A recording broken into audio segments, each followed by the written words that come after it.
Good morning, this is World News here on TVP World, live from Warsaw. I'm Anna Kalczyńska. Polish President Andrzej Duda has said it was evident his US counterpart Donald Trump could redeploy American nuclear warheads to Poland. Duda said he recently discussed the matter with Keith Kellogg, the US Special Envoy for Ukraine. In an interview with American Financial Times, Andrzej Duda emphasized that since 1990s, NATO's borders have shifted eastward, and so should the infrastructure.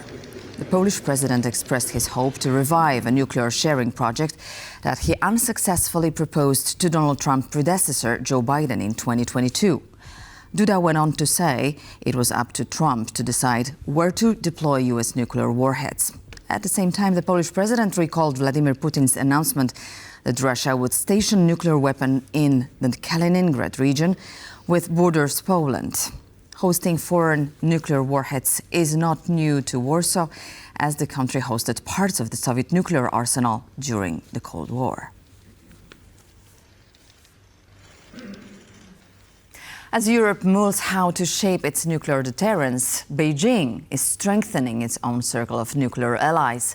Iran and Russia are set to meet in Beijing this Friday, likely discussing Iran's nuclear ambitions amid US rejection.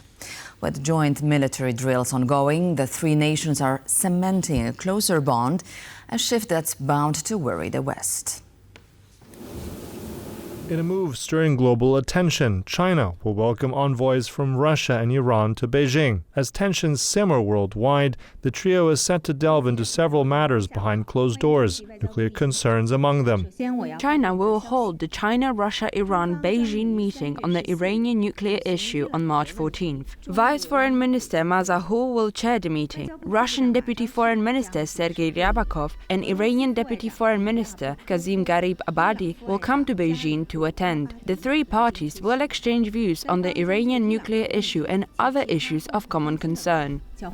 Since the invasion of Ukraine, Iran and Russia have grown closer, signing a strategic cooperation treaty in January. With Beijing also in the mix, the trio is forging stronger ties across multiple fronts. Beyond nuclear issues, their collaboration is evident in joint naval drills over the next days near Oman, signaling a new phase in their alliance. There is concern, however, that Iran is moving ahead with nuclear enrichment. The head of the IAEA has voiced urgency to Iran and the world. So we need to engage as soon as possible, because time is passing. You have seen my reports on the activities in Iran, the amount of enriched uranium at 60% is growing very, very fast. Donald Trump, no stranger to controversy, has faced strong rejection from Iran's president as he attempted to bring Tehran back to the negotiating table for a new nuclear deal.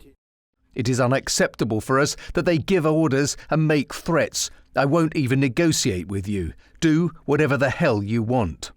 The meeting in Beijing on Friday will likely raise concern in the West. As tensions rise, the topic of nuclear deterrence is on the global agenda. Russia maintains one of the largest arsenals of over 4,000 nuclear weapons, and China has increased its stockpile the most in the past years to over 400 weapons. France has Europe's sole sovereign nuclear deterrence at around 290 nuclear warheads, capable yet dwarfed by potential adversaries.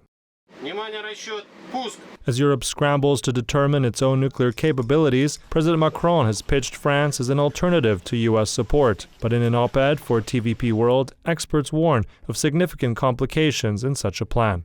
The French arsenal, though formidable, lacks the size and diversity needed to provide a comprehensive nuclear shield for Europe. Expanding France's deterrence posture would require not only doctrinal shifts, but also substantial investment in new delivery systems, warheads and command structures, none of which can be achieved overnight. The upcoming meeting in Beijing marks yet another step in the growing alliance of Russia, Iran and China, a move sure to capture the West's attention with rising unease. Sasha Farbach, TVP World. And still on the subject of security, in Strasbourg, the European Parliament has voted to recognize Poland's East Shield project as a flagship initiative, which is vital for the bloc's security. The project means additional protective measures are to be constructed along the frontier borders of Poland, especially with Russia and Belarus. Our correspondent in Strasbourg, Kazimierz Łysiak, has more. It's official. Poland's East Shield has been recognized as a flagship project by the European Parliament. Very important for the whole European Union, but of course crucial for us in Poland because of the eastern border protection. But this is more than national program, because from Finland to Romania, from north to south, the external borders should be protected. But what even is the East Shield project?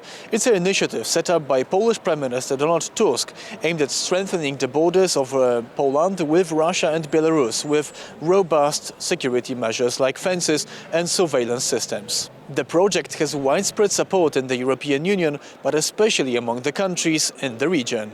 Countries like Poland, Baltic countries, Baltic states and Finland, we are mostly exposed in terms of possible attacks, possible aggression from Russian Federation. It happened already many times in our histories, so that is very possible. So that's why that project and other projects on eastern border, European eastern border, is very important.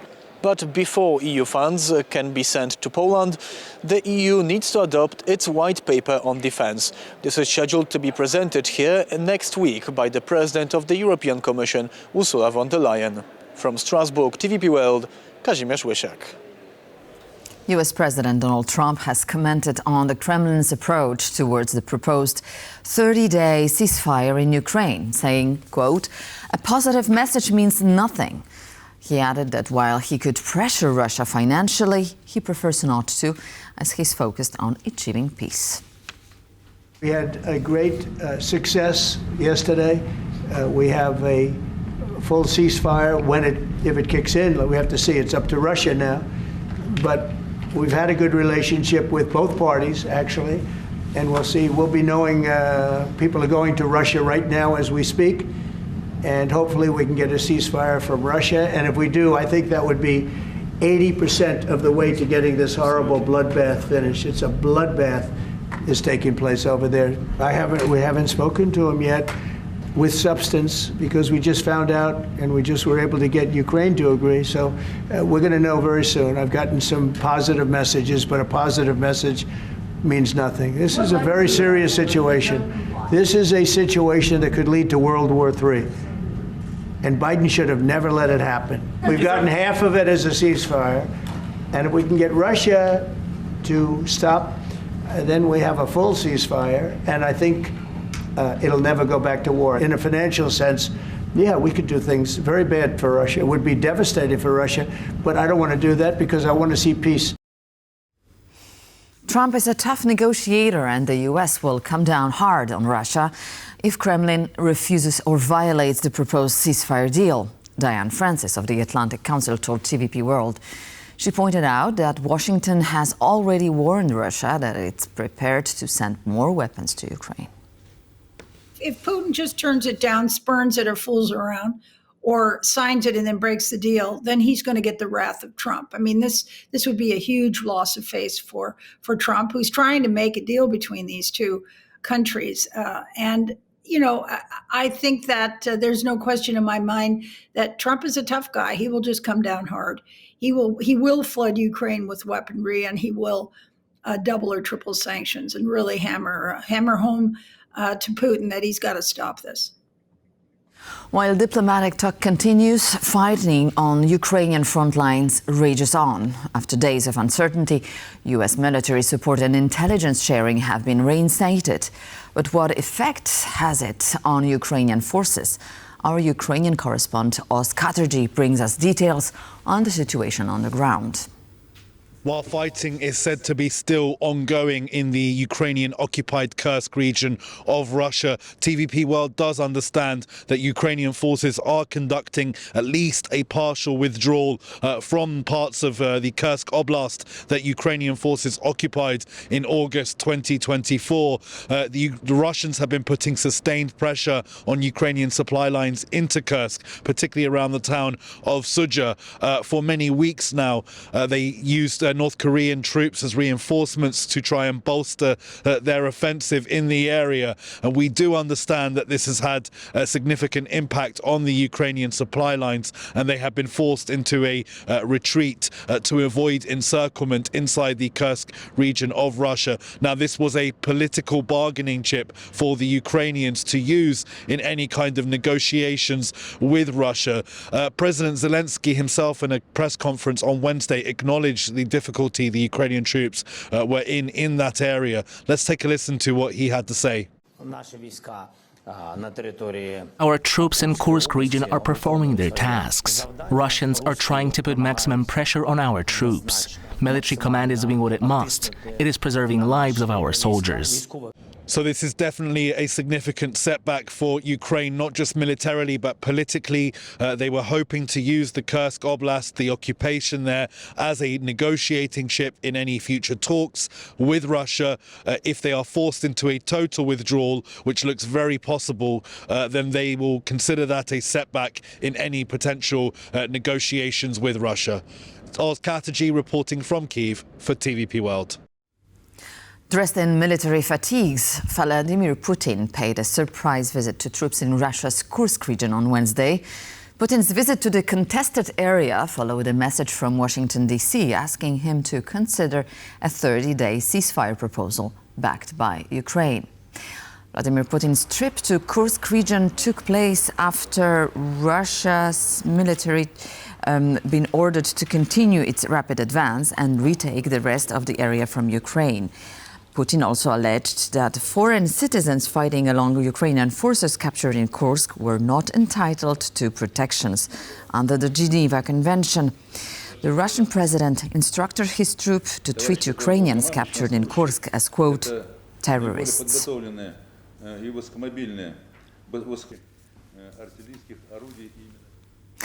Defense ministers from the 5 largest defense spending European NATO members met in Paris to discuss the organization's current security needs, as well as the possibility of a 30-day ceasefire in Ukraine.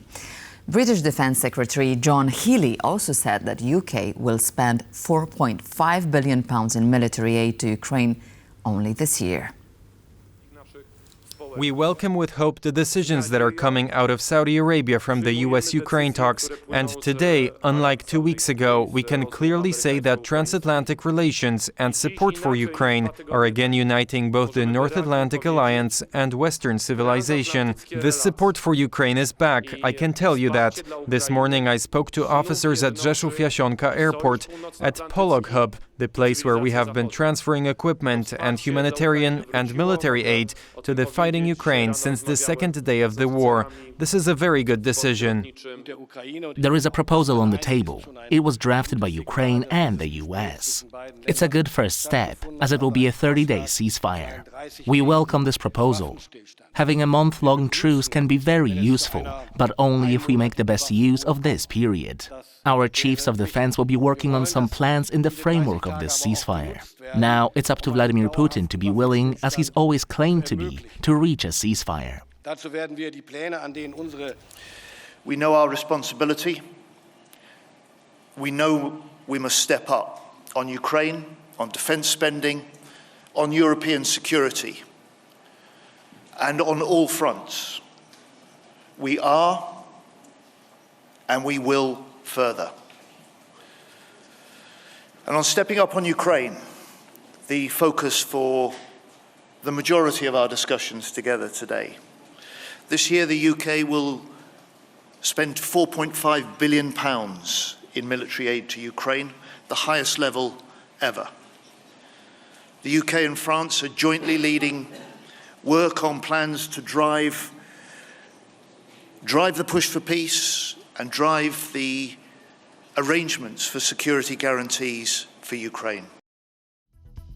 And we'll have a follow-up on the dynamic defense security situation in Europe. So please stay tuned to TVP World as we are coming up with a talk with Roland Frondenstein very soon, right after this news service.